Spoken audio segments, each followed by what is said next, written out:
मित्रांनो, सुख म्हणजे नक्की काय असतं या मालिकेच्या आजच्या भागामध्ये गौरीला झोपेत जोगतिनीचे शब्द आठवत असतात. तेव्हा गौरी झोपेतून दचकून जागी होते आणि माई असं जोराने ओरडते. तेव्हा जयदीप गौरी जवळ येतो आणि गौरीला तू ठीक आहेस ना असं विचारतो. त्यावर गौरी जयदीपला माई ठीक आहे ना, त्यांना जास्त लागलं तर नाही ना असं विचारू लागते. त्यावर जयदीप पाय मुरगळला आहे तिचा, पण ती ठीक आहे असं सांगतो आणि गौरीला तू हल्ली एवढ्या साध्या गोष्टींचं का टेन्शन घेत आहेस असं विचारतो. त्यावर गौरी नाही असं सांगते. त्यावर जयदीप माईचा साधा पाय मुरगळला आहे तर त्याचं एवढं टेन्शन कशासाठी घेत आहेस तू असं विचारतो. त्यावर गौरी या साध्या गोष्टीच मोठ्या संकटांची चाहूल असतात असं बोलते. तेव्हा जयदीप कसलं संकट असं गौरीला परत एकदा विचारतो. तेव्हा गौरी काही नाही असं परत एकदा सांगते आणि घाबरून जयदीपच्या जवळ जाते. तर दुसरीकडे देवकी उदयला तुम्ही मल्हार भाऊजींना दारूची बाटली दिली का असं विचारते. त्यावर उदय मी त्याला घ्यायलाच लावली असं सांगतो आणि आता 2 पॅकमध्येच तो पैलवान गारच पडल असं बोलतो.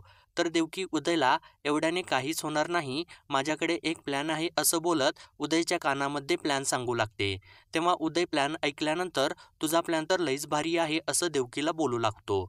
तर दुसरीकडे गौरी इथं काळजीनं माझा जीव घाबरा होत आहे आणि माझ्या वागण्यामुळे सगळ्यांचीच घालमेल होत आहे. मी त्यांना काही सांगू पण शकत नाही आणि माझ्या मनातली भीतीसुद्धा घालवू शकत नाही. यातून मार्ग तर काढलाच पाहिजे आणि तो मार्ग जोगतीनच दाखवू शकते असं म्हणून जोगतिनीकडे निघून जाते. तर त्यानंतर जयदीप गौरीला शोधू लागतो आणि गौरी सापडत नाही. त्यामुळे जयदीप आम्हाला गौरी कुठे दिसली का असं विचारतो. त्यावर अम्मा ही गौरी कुठं गेली असं बोलू लागते. तेव्हा जयदीप आम्हाला तू झोप, मी तिला शोधून काढेन, पण कुणाला सांगू नकोस असं म्हणतो. तेव्हा अम्मा झोपायला निघून जाते. तर जयदीप एवढ्या रात्री गौरी कुठे गेली असेल असं स्वतःशीच बोलू लागतो. तर दुसरीकडे गौरी देवी माईकडे जाते आणि तिथं जोगतिनीला हाका मारू लागते. तेव्हा जोगतीन समोर येते आणि इथं कशासाठी आली आहेस असं गौरीला विचारते. त्यावर गौरी तू इथे मला यायला लावलं आहेस असं जोगतिनीला बोलते. त्यावर जोगतीन तुझं मनच तुला खात आहे म्हणूनच तू इथे आली आहेस ना असं बोलते. त्यावर गौरी तू माझ्या मनात किडा सोडला आहेस ना, त्यानं मला पोखरून काढलं आहे. कोणाला काय होणार आहे, कोणावर संकट येणार आहे तेच काही कळना झालं आहे असं बोलते. त्यावर जोगतीन मी तुला अगोदरच सांगितलं होतं, पण तुलाच ऐकून घ्यायचं होतं असं बोलते. त्यावर गौरी मग सरळ सांग की कोणावरती संकट येणार आहे, मग मला सुद्धा सावध होता येईल असं बोलते. त्यावर जोगतीन तुला काय वाटत आहे, तू काळाचा खेळ बदलू शकशील का, नियतीचे फासे फिरवशील का, आणि जर माणसाला असं करता आलं असतं ना तर कोणीच काही वाईट घडू दिलं नसतं आणि देवाची सत्ताच माणसानं हातात घेतली असती असं बोलते. त्यावर गौरी मला माझी माणसं आणि घर पाहिजे आहे, माझ्या पोटात बाळ आहे ना, त्यानं अजून हे जगसुद्धा बघितलं नाही, ते तर निष्पाप आहे ना असं बोलते. तेव्हा जोगतीन तू तिच्या दारात उभी आहेस ना, तिलाच विचार की तीच तुझं उत्तर देईल असं म्हणून अग्नीचं रिंगण पेटवते. तेव्हा गौरी तू हे काय करत आहेस असं जोगतिनीला विचारते. त्यावर जोगतीन मी तुला मार्ग दाखवत आहे, या अग्नीसारखी सगळी संकटं तुझ्या भोवती फेर धरून उभी आहेत आणि त्यात तू अडकून पडली आहेस, तुझ्यासमोर कुठलाच मार्ग नाही, तू तिला विचार आणि सांग मार्ग दाखवायला असं बोलते. त्यावर गौरी देवी माईसमोर हात जोडते आणि माते मी तुझीच लेक आहे ना, आता तू माझं आणि माझ्या बाळाचं रक्षण कर, मला मार्ग दाखव असं बोलू लागते. तेव्हा देवी माईच्या समोरील पाण्याचा कलश सांडतो आणि त्या पाण्यामुळे गौरीभोवती असलेलं अग्नीचं रिंगण विझून जातं. त्यावर गौरी खुश होते. तेव्हा जोगतीन देवी माईने तुला उत्तर दिलं आहे, तुला या संकटातून कोणी वाचवू शकत असेल ना तर ती फक्त देवीच आहे, दुसरं कोणीच नाही असं सांगते. तर इकडे मल्हार दारूची बाटली घेऊन पॅक तयार करत असतो. इतक्यात देवकी तिथं येते. तेव्हा मल्हार दारूची बाटली तिच्यापासून लपवतो. तर देवकी मला हे सगळं माहिती आहे असं बोलते. तर मल्हार मला हे उदयनच दिलं आहे म्हणून मी थोडी घेत होतो असं सांगतो. त्यावर देवकी मल्हारला तुम्ही एकटंच घेणार आहे का असं विचारते. त्यावर मल्हार मी उदयला विचारलं होतं पण तो नाही म्हणाला असं सांगतो. त्यावर देवकी तुम्ही एकट्याने घेतले तर तुमच्या यांना कचकन वास येईल असं बोलते. तेव्हा मल्हार माझ्या लक्षातच नाही आलं, मी पेरूची पाने घेऊन येतो असं सांगून चाललेला असतो. त्यावर देवकी हसू लागते आणि त्याच्यापेक्षा तुम्ही त्यांना सुद्धा थोडी द्या की असं बोलते. त्यावर मल्हार रागाला येतो आणि देवकीला उदय तुला उगीचच मॅड हेड म्हणत नाही, तू तर पक्कीच मॅड हेड आहेस ना असं बोलतो आणि त्यांना दारू पाजायला मला जमणार नाही असं सांगतो. त्यावर देवकी तुम्हाला हे जमणार नसेल तर पाळणा हलवायला सुद्धा जमणार नाही तुम्हाला असं बोलते आणि हातामधलं कोल्ड्रिंक मल्हारला देते आणि हवं तर याच्यामधून द्या, त्यांना काहीच समजणार नाही असं बोलते. तेव्हा मल्हार खुश होतो आणि बाळासाठी हे पण करायलाच पाहिजे असं बोलतो आणि शालिनीसाठी पॅक तयार करू लागतो. तेव्हा देवकी मल्हारला मला सुईदोरा पाहिजे होता असं म्हणून त्याला तिथून घालवून देते आणि शालिनीच्या पॅकमध्ये राहिलेली सगळी दारू ओतून देते.